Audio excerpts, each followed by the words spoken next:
Can you guys see that? There's a good grab Yeah, I on saw Thrawn. that. That's There's a hilarious. good one. Love Ron Burgundy Thrawn. I'd buy that for $1.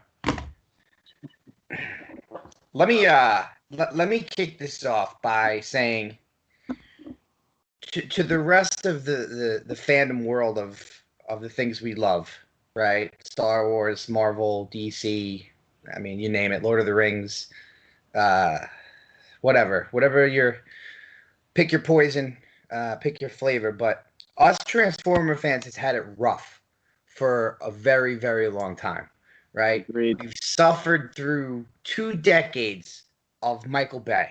We didn't get a feature full-length film since 1986 until the Michael Bay movies.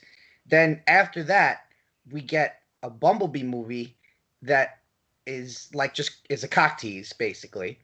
Uh, so now we're actually getting some kind of content that goes along with the continuity that we kind of know of and that we kind of love from the 80s, the G1.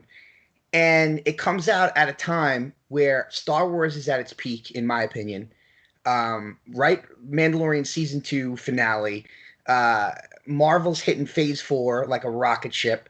And we're getting all this great content on Netflix and Amazon Prime and Hulu and Disney Plus and HBO Max, and we're getting all this shit. I mean, Johnny's talking about a show no one's ever heard of that is like probably one of the best shows I've ever seen. There's so much content out there that, like, what I'm trying to say is we're all spoiled. And Transformers comes out with a decent show. All right, it's a mediocre show for the fans, and it's at least it's somewhat it pays tribute and it's somewhat in coherence with the 1986 film, and it kind of ties to it in a way, which we're going to talk about. And everybody just shits on it. And like Steele is telling me it's a piece of shit, and Raj doesn't understand what's happening. Johnny hates it. Everybody thinks it sucks. And I'm sitting over here and I'm like, Rich, that wasn't fucking half bad.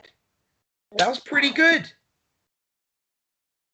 It's good. Look, I wear Transformers University on of my Illinois. sleeves, man. On my sleeves. I got Autobots, Decepticons. I loved the first season. I loved it. Well, I loved the recap tone. before you guys go into like analyzing it. Recap like what it was this season.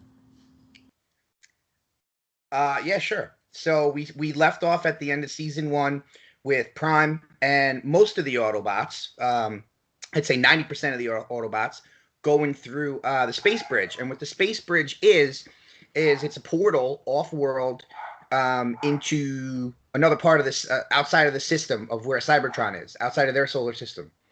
And the Autobots ship the Ark. They needed Energon to power it. They get that powered up. This is towards the end of the war right now against the Decepticons, who outnumber the Autobots. It's basically shivering rivalry between Prime and Megatron, where Prime believes freedom is the right of all sentient beings, where Megatron feels like Imperial rule is the way. Where have we all heard this before? And Prime wants to get them off world because Cybertron's falling apart. It's basically dying. There's not a lot of Energon left. That's what they live on.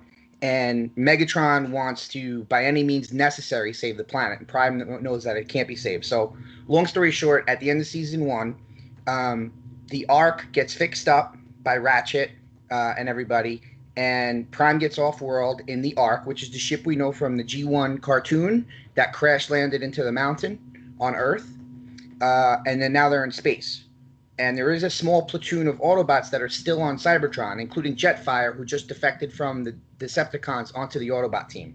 So we start off season 2 with Prime and most of the Autobots, I guess, army or all of them, in space in the Ark, low on Energon, looking for a place that they can kind of like refill up. And the platoon that's still on Cybertron is kind of stuck in a hard place because the Decepticons are everywhere, and Megatron and Shockwave are up to some crazy plan that they need to figure out what they're doing. Also, Megatron kidnaps Elita 1, who basically has some history with Megatron, and Ultra Magnus, who died in the first season. Rich, am I keeping up there? How am I Oh doing? my goodness, are you doing a good job? It's like a computer in your head. Yeah. So now Yeah. we're in season 2 now, right? Yeah. Yep. Okay. Keep it going, brother. No, I mean, I mean, I could summarize where we're at in season 2, and then we can kind of pick it apart, Johnny. I mean, I don't know how you want me to do it. No, keep going. I just wanted to get everyone's head. You know, you got to do like the season recap, right? Yeah. So now basically what happens is the arc is running out of energon, and there's a warp gate. What warp gates are is they are little warp stations spread throughout the galaxy from ancient robots from Cybertron, which are Autobots and Decepticons. And because the arc is low on energon, they can't compute where this one warp gate they can make to where they're going to end up. So Prime decides to go to this warp gate. They get through the warp gate. They're followed by Double Dealer. Um, and who is Double Dealer? He's the leader of the third faction. We haven't had a third faction, I think, ever. It's a mercenary faction, and we kind of saw them in season 1, led by Sound Blaster, who's like a black version of Soundwave, basically. So Double Dealer follows them. He winds up trapping them on a station where Quintesson is, who the Quintessons basically created all of the Cybertronians. They created all of them, just like in the '86 cartoon. It's that dude with the tentacles and the 6 heads all around. And this dude's name is Decius. And they throw the Autobots in the pit just like they do in the 1986 movie. And Double Dealer think that he's going to get a big score of energon from Decius. And shit goes south. Decius cuts off all its own heads, only has one head, turns on Double Dealer. Double Dealer and Prime have to team up to get the fuck out of there. Prime bails, gets the hell out of there. Then Double Dealer's on their tail in his ship, in the mercenary ship. Whoever's with me, I'm sorry, but this is exactly how the show goes down.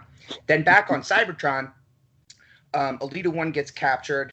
The Autobots break her out. We figure out that Shockwave and Megatron are having all the Decepticons meet in the old Gladiator Coliseum. And what they're doing is they're killing and sacrificing and executing most of the Decepticons to take Energon to make their ship powered up. Their ship's called the Nemesis, because they want to get off-world and go find Prime, because they think Prime's going after the Allspark, which is somewhere off-world, that can rebuild Cybertron. So now, back to Double Dealer and the mercenaries following the Autobots. The Autobots are still on the Ark now. They go to a nebula station. Why they wind up at this nebula station, I can't really remember. But they wind up at this nebula station, and they get attacked. The Autobots get attacked by Scorponok. Scorponok is one of those big-ass headmasters. He's a Titan size. He's like the green and purple one. He's supposed to be a Decepticon, but he's not. Apparently, he's from his own planet, which is bizarre. So while Prime is fighting, and Bumblebee and everybody is fighting Scorponok on a nebula station, the Nemesis shows up with Starscream and Megatron. They show up at the nebula station, and Megatron is like more committed to beating Prime than I've ever seen him. He shows up. He sees that Prime is fighting Scorponok. The Decepticons start firing on the Autobots. Scorponok starts attacking everybody. Fucking the place starts crumbling down. Starscream bails, goes back to the Nemesis, has the Decepticons fire an ion cannon on Nebula Station to take it out, and the Decepticons are like, but Megatron's on there. You're going to kill Megatron, like, and Prime. And Starscream don't give a fuck because he wants his coronation, right? He wants to be the leader of the Decepticons. So they fire it. When a Nebula Station is supposed to blow up, Megatron ends up in a dead universe, and Prime ends up in a dead universe. And I'm doing too much talking, so I think Rich could take it over because he knows what happens now when Megatron is in that like weird place between time and space, right? You remember that? So right. So that's when we get, and I was worried about that. So I'm glad you picked on me to talk about that, because I always fear when any show brings some type of time travel into the mix. Okay, because I get we afraid talked of about it on things. Facebook, which is why I brought you in, because I know that you had some ideas on it. It was definitely a big topic of interest for the show, so I figured you'd like want to, you know, I'm looking forward to hearing what you're going to say about it, actually. Well, look, I was hurt with the Michael Bay Galvatron. I was hurt deeply. I didn't like those little micro friggin' things that came together. That was horrible. I think it was a spit in the face of the continuity and of what we all know and love about such an important character like Galvatron. And you had predicted the timeline, the time travel, and the time travel did happen, but they did it in the right way. So it was really short lived. Galvatron looked great. I thought he looked great. The animation was great. It looked like the Galvatron I remember. And then they split to a scene of Unicron calling him back, and then that's when I clapped and I said, okay, I'm good with this. And then go ahead. No, go ahead. I cut you off. Go ahead. And then you get to see some dialogue. I don't want to be too spoilers. I mean, spoilers are done. I mean, you basically rattled off all 6 episodes, okay. 6 20-minute episodes. That was pretty amazing that you were able to do that the way you did it. But I thought that it's a good storyline to base off of for the next season. The way that the dialogue was between Galvatron and Megatron, it was important, but it was short. Galvatron's kind of warning him about what his future holds, and he's trying to change that. And then Unicron calls him back and sucks him back in, the slave that Galvatron is. But for something that I was worried about, I think they hit a home run with Galvatron. I don't think they hit a home run with this season, and I'll once you're done speaking on the rest of the episodes, I'll chime in about my feelings towards it. But they treated that character the way he should be treated, and I was happy to see that. I agree. I think that was the highlight of the season, and hopefully not the highlight of the whole series. But if it is, I can see why. Even when he gets sucked back by Unicron and you see the purple grid, like from when he was created. Oh, it took me right back, man. It took me right back to the 80s. Like chills, goosebumps. When that happened. Goosebumps. For sure. I did too. So that was all done great. And basically Galvatron's message to Megatron was this pretty much the same message. And I brought this up on Facebook before we saw it. In a way, and Johnny, I don't know if you can agree, but in a way, when 2015 Biff goes to 1955 and says, "Hey, asshole, you're such an idiot. Look at you. You're so stupid." And he smacks him around. He gives him the almanac. It's basically the same thing. But Galvatron's telling him, like, listen, dickhead, straighten up. Stop being an asshole. You need to get the Matrix now. You don't need to get the Matrix later when you realize. You need that shit now, because if you get that, we're not going to be prisoners to Unicron. Like basically, he owns our soul. Like, we don't want that. So I love that. I thought it was so Back to the Future, by the way, which is perfect for Transformers coming from out of the 80s. And then on the opposite spectrum, you've got Prime in the Dead universe, and he sees Skylynx, who wanted to be a Prime thousands of years ago, and Alpha Trion, who's the founder of the Autobots, sent him into the Dead Zone because he became such a narcissistic piece of shit, and taught him a lesson. So being there, Skylynx becomes this crazy philosopher and helps Prime gain his confidence back, because he was losing confidence because Cybertron went to shit and Ultra Magnus got murdered and he lost his best friend, and everything's going to shit. So Skylynx is trying to give Prime his leadership ethics back, and also flashes and shows Prime what happens if he doesn't find his courage. He's going to become Nemesis Prime, because you see Prime all black really quick. I don't know if you caught that, Rich. Yeah, that was amazing. That was awesome. Yeah, I thought that was really cool. Now, here's where the whole show doesn't make any sense. When the two of them come back from the Dead universe, not only are they alive, but they're back in their respective ships. Megatron winds up on the Nemesis. Prime winds up back on the Ark. There's a race to Earth now, because the space gate the Nebula Station was linked somehow the Nebula Station was to power the Warp Gate, which was nearby. The ships go through the Warp Gate. They wind up in our Earth solar system, followed by Double Dealer and the Mercenary. So now you have this 3-ship battleship warfare above Earth. And basically, all 3 ships get fucked up. Double Dealer, one of the Autobots, Cog winds up on on the mercenary ship. He shoots the wrong ship, and then basically, without having to explain it in detail, because at this point nobody probably gives a fuck because it's already been out for a month, and this is ridiculous because it's a 6 episode 20-minute cartoon show. They all wind up going down to Earth where the Allspark is supposed to be, apparently. And when they're coming down on Earth, everybody's falling down. You see a Velociraptor, and the Velociraptor you realize is a Cybertronian Velociraptor, and basically is a Easter egg that's going to tie into Beast Wars from the '90s, which I'm sure the three of us aren't really fans of because that was like the new school shit for like the little kids when we were like teenagers and we loved our G1 shit. I was so let down by that, man. I really was. So, I was along for the ride. This isn't the storyline I wanted to see. I love the tone. I'm okay with Optimus Prime making mistake after mistake after mistake. That's what new leaders do. That's what they learn from. I'm fine with all of that. The animation is great. I feel like the writers care about it. I just don't need to be back on Earth so soon. I don't need Earth to be a connective tissue for me to relate to the story. I don't think most Transformers fans do. I feel like overall we're just in a rush to get back to Earth. I will not be excited if I have to sit through Beast Wars for season 3. That's not what I want. You know what? You know what I want? You know what I would love to see? Remember the scene where you have Megatron next to Optimus, next to Ultra Magnus, and they're in front of Alpha Trion, and they're standing there together in front of Alpha Trion as brothers. They're brothers right there. That's the story I'm interested. That's the story that I would like to see. So even like the further back, like when they all break free from the Quintessons.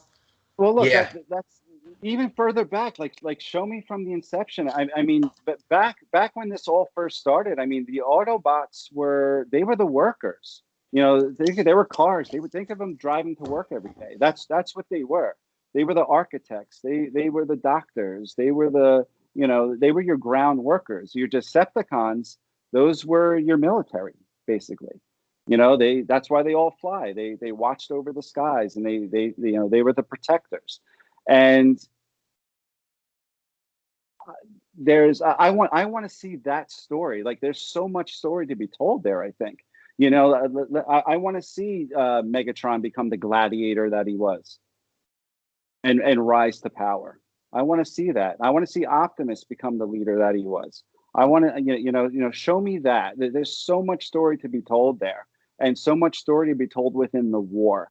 We don't need to rush to get back to Earth. I don't need to be there. Show me life on Cybertron, especially for season 6 episodes long.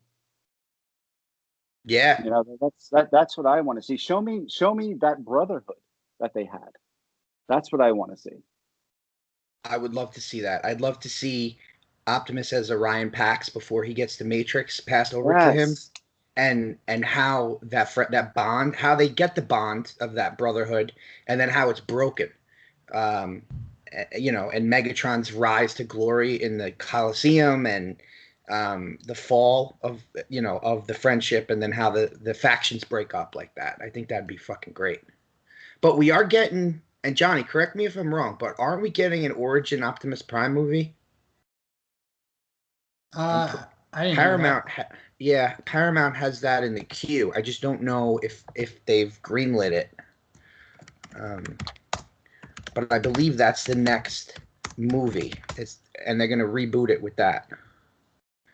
I don't know. I'm trying to be the guy in the chair right now, but I haven't heard that, so I definitely want you to tell me about that. And I'm hoping maybe that's where we get that story. Yeah. So what Paramount did and what Hasbro did is they saw Lucasfilm Story Group and also Marvel's War Room, and how they kind of put the genius minds all together. So they've created a story group for Transformers, and that's where the Rooster Teeth and Machinima, the people who produced this show, that's where they kind of were allowed full freedom to do whatever they wanted with the storyline. That's now what's going on at Paramount. So hopefully, this Josh Cooley Josh Cooley is supposed to do some film. I don't know if you guys know who he is, but he's the one that's running Point. He was like a Toy Story 4 producer.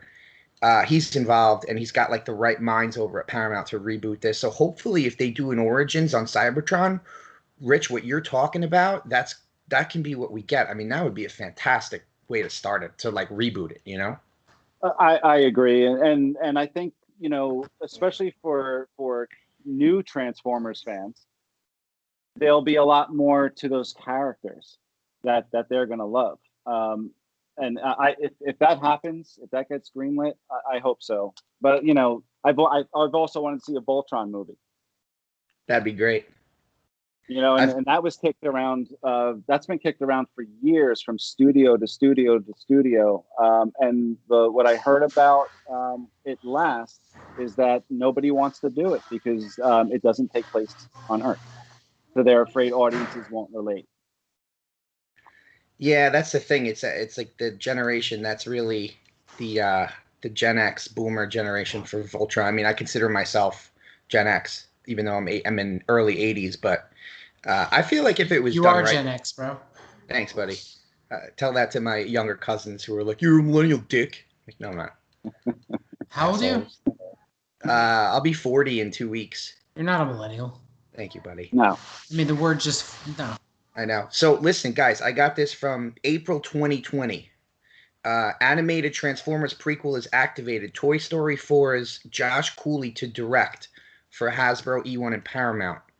And it says that the script was written by Andrew Barr and Gabriel Ferrari, the scribes who did production on Ant-Man and Ant-Man and the Wasp.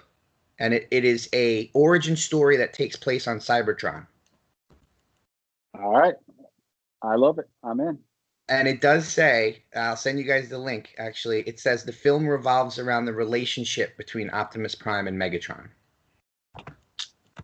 As well, the gods should. were listening.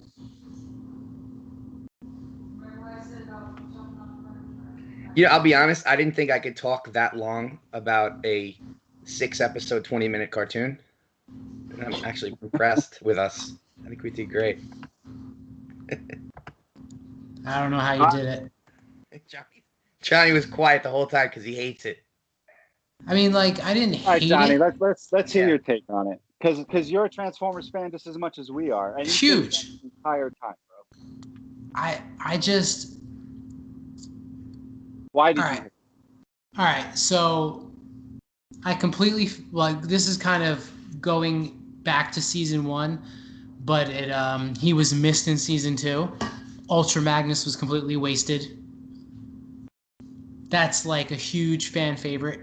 I love Ultra Magnus. He's probably like everyone's favorites, like Prime, you know. So I'd say behind Prime, he's my second favorite Autobot, and maybe my third favorite Transformer behind Starscream and Prime, and just wasted.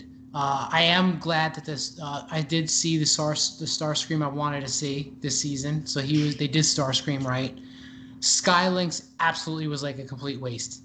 That was terrible. And just every episode, Bumblebee. That's not Bumblebee. That's a complete waste. That's not who Bumblebee is. He took on Hot Rod's archetype. So like they merged the Hot Rod and the Bumblebee. They made it into like one character. And what is that shit that after Ultra Magnus died that went into Bumblebee, like a fucking GPS?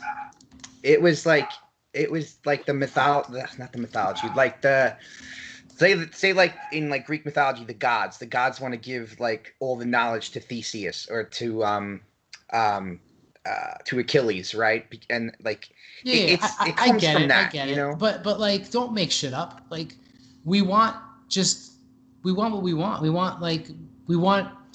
want the G1 1980s after school cartoons just told more adult wise. Don't make shit up. Like, Skylinks was never going to be a Prime. Stop it. Like, so besides, Skylinks was terrible.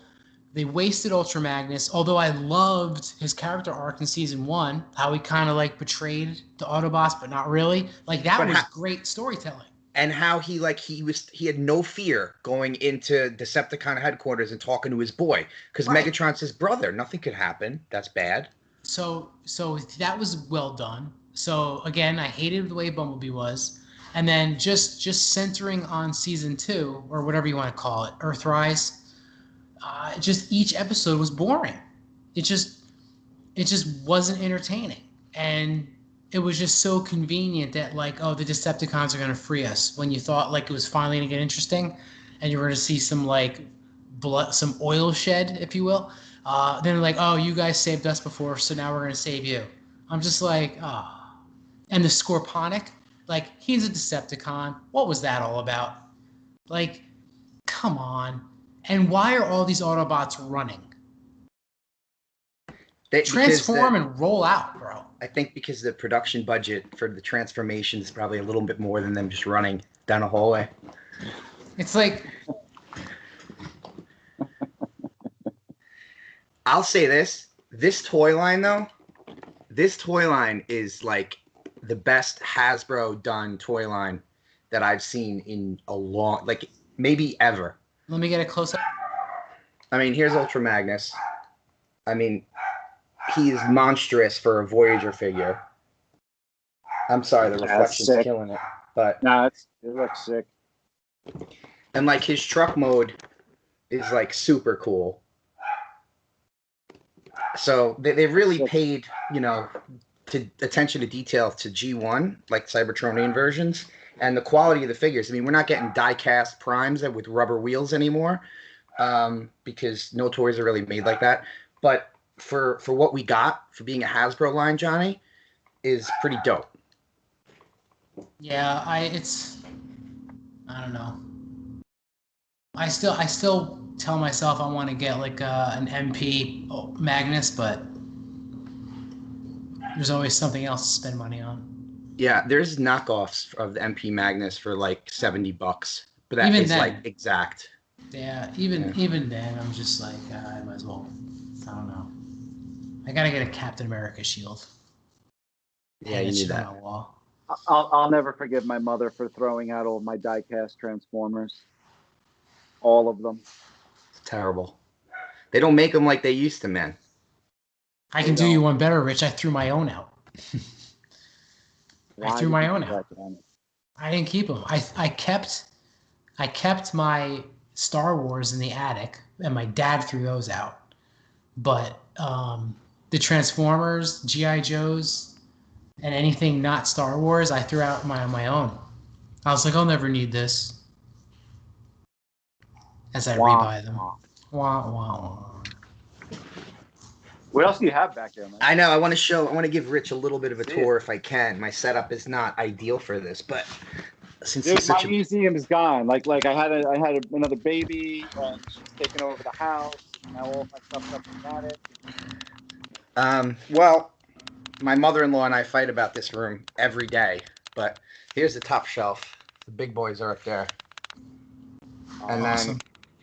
then this is, I have stuff that's not up because I don't have an, what's that?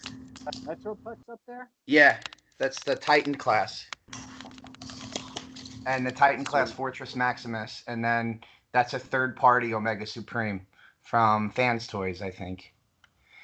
And then this is just the more recent stuff that I have out. I can't have everything out because I don't have the room for it. So like every couple months, I'll just swap stuff in and out to enjoy everything. It's just like more of the recent toy line. And then a lot of masterpiece stuff that I got to still put out. But these guys always stay out. Let me see those guys. My boys. I'm going to have to light out the clip and nerd out with you, man. No, I mean, my wife and my mother-in-law are like, even when she's pregnant, like this room may go away, so. Yeah, we'll see. It goes away fast. The kids take over the house real fast. Every room. But you see, I'm always posting up my daughter. She's swinging around lightsabers already at 1.5 years, so I'm definitely winning raising kids right. For sure. Hell yeah. Well, shit. You fucking sit next to Rich on the bus, you're gonna have a kid.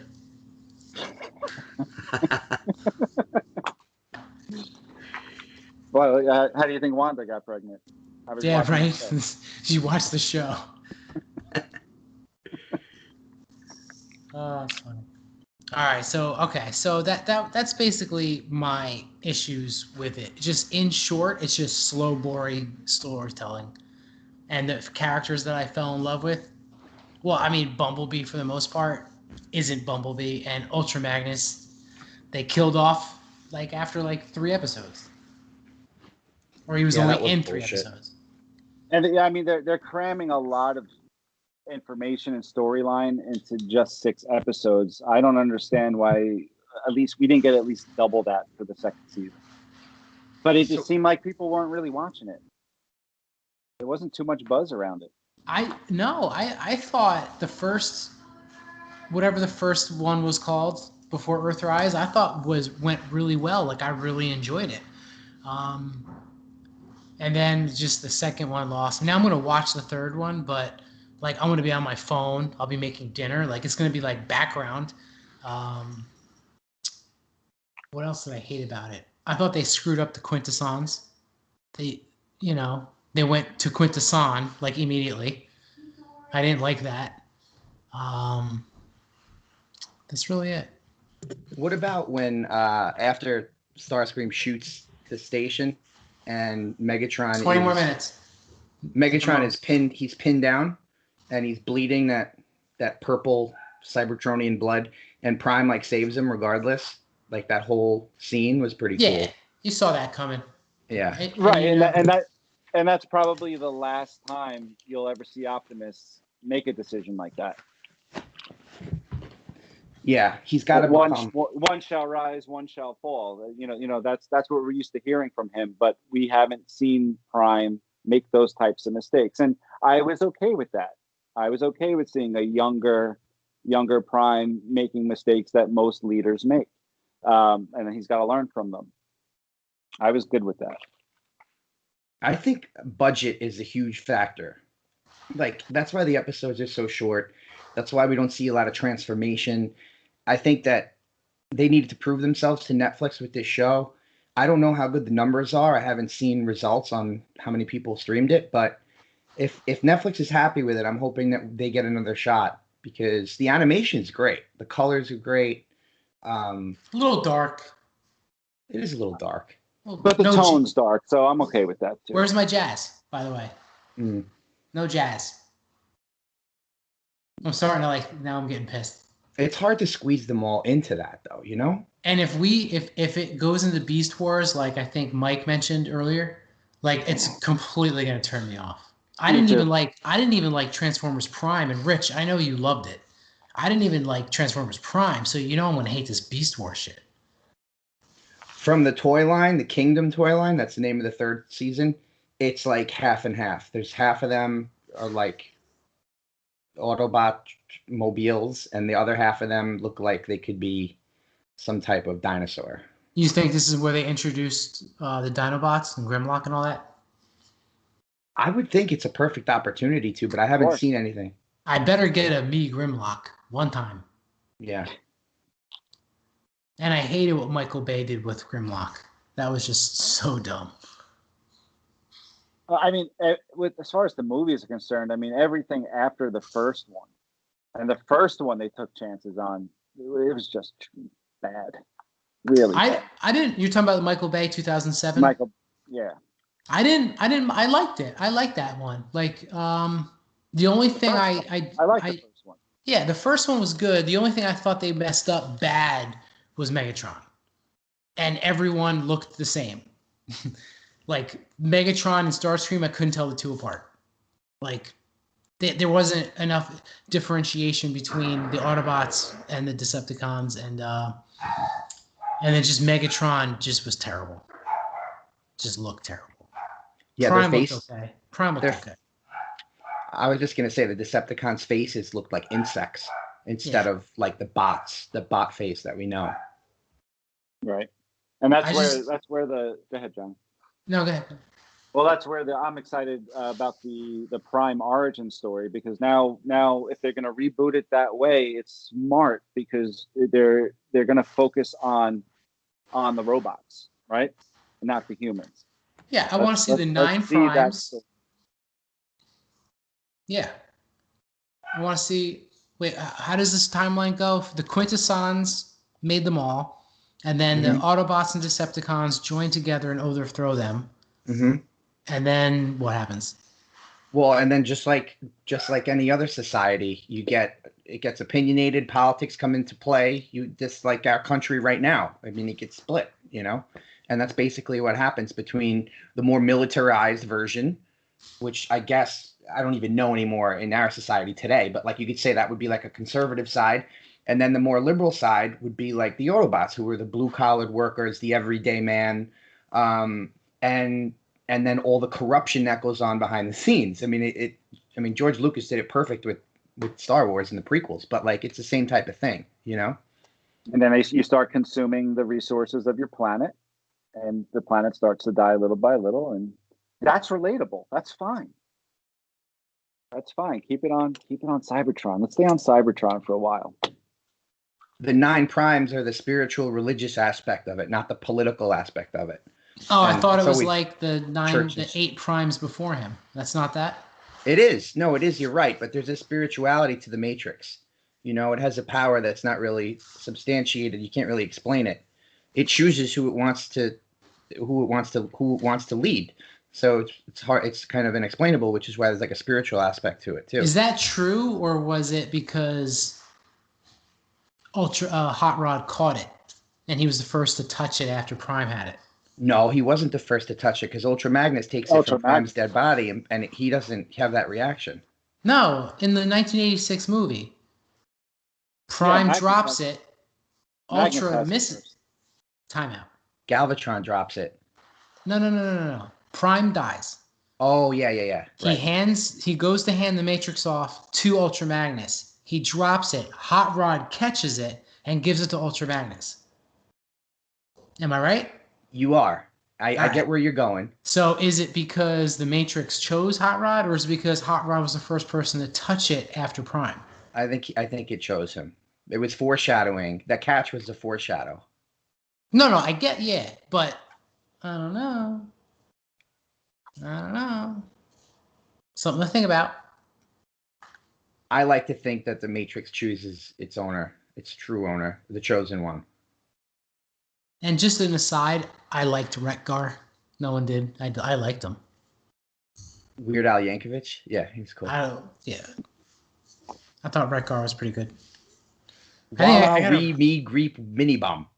Bana wheat bana nini bomb. I'm close. Bana wheat bana nini bomb. Something like that.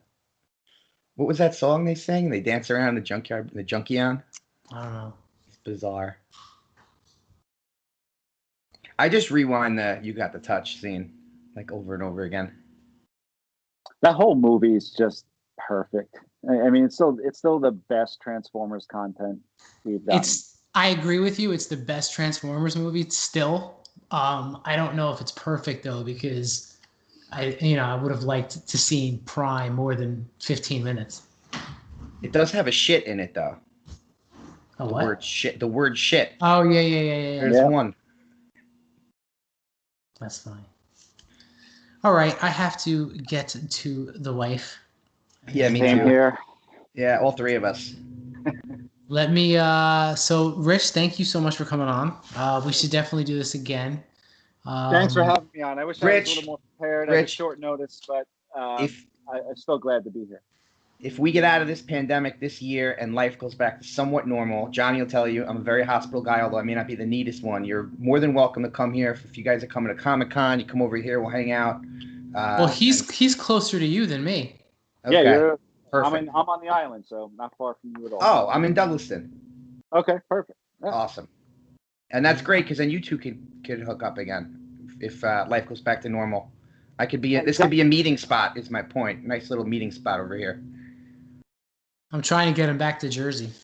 Yeah, we'll talk about that, Johnny. Definitely. But, dude, honestly, Johnny and I run into each other in like random places. I the last time I like physically saw Johnny was a few years ago, just driving on the Garden State Parkway. All of a sudden, I see blonde hair rolling up next to me, and that's what I saw at the corner of my eye. I just saw blonde hair, so I turned, and it's Johnny's face smiling at me out of nowhere. It was awesome. but and totally random. Yeah. I don't give a shit. I'll say it. I was heading down to rehab on the Garden State, and like on my way down to rehab, I'm sending Johnny pictures of like the exits of like Tom's River and shit. I'm like, hey, buddy, I'm here. Look. That's awesome. All right, everyone. That was episode 15. Please join the Facebook group, Pop Culture Hour. Everyone does a great job. Shout out to Heather. I've been trying to get Heather on, by the way. She's thinking about it. About it. All right. Follow the podcast at Pop Culture Hour on Twitter and Instagram. You can write in some questions. Actually, shit, I haven't even checked the email. See how it happens, Rich? Now you see how it happens. Like the show goes and you're like, oh, I didn't check the emails. But you can write in, and we do read them eventually. The Pop Culture Hour at gmail.com. And Mikey, where do we find you, bud? At Maximum Paps on Twitter. Sometimes Johnny has to remind me to check my DMs. And at the Pop Culture Hour Facebook group on, obviously, Facebook. Yes. All right, my friends. That is all. Thank you again, Rich. And to the next one. Thanks for having me, guys. Absolutely. Peace. Hold on. I can't find it. Where to... awkward.